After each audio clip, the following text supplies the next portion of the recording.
はいどうも皆さんこんにちは、じゅんです。今回の動画はじゅんの夏休みということで2024年の夏休みの様子を皆さんにお届けしたいと思います。なぜ2024年かと言いますと、ずっと撮影したまま編集せずに置いておいたからですね。はい、また編集せずに忘れていました。2024年の夏は、宮城県の仙台にサイクリングに行きました。名古屋から太平洋フェリーに乗って仙台まで行って、コバルトラインやら牛タンを食べたりして3日目か4日目かにちょっとアクシデントが発生しまして、そのアクシデントはまた後の動画で今回シリーズ分けするんでね、後の方の動画でそのアクシデントがわかると思うんですけど、皆さんお楽しみにしていただければなと思っております。今回の動画はまず1本目ですね。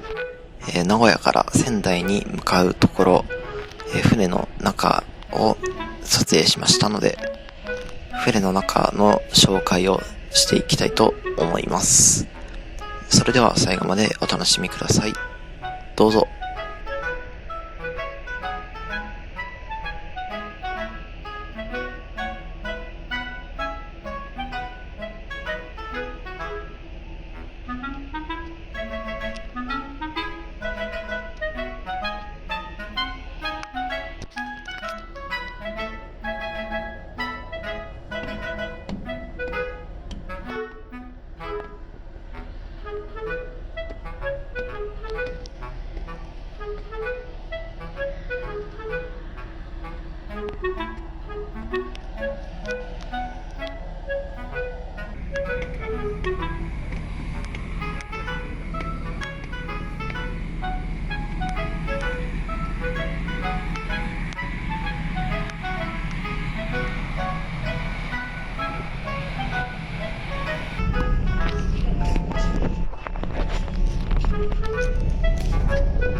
今回はね、宮城県は仙台に来ております。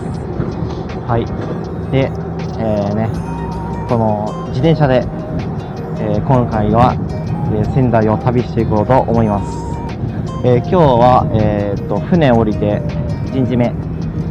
じゃあ、旅でいうと2日目なんですけど、今日は女川というところまで、行きたいと思います。はい。女川でコバルトロードという道を、サイクリングしていこうと思います。はい。横になんか止まってますね。これ何かな、石油かな、石油輸送、JR 貨物のやつですね。はい。ここはね、仙台の、高城というところでございます。はい。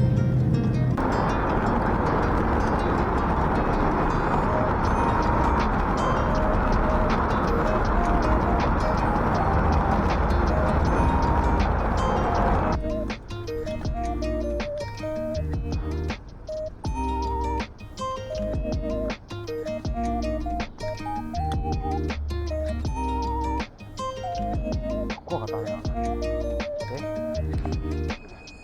危なかったよ、めっちゃ。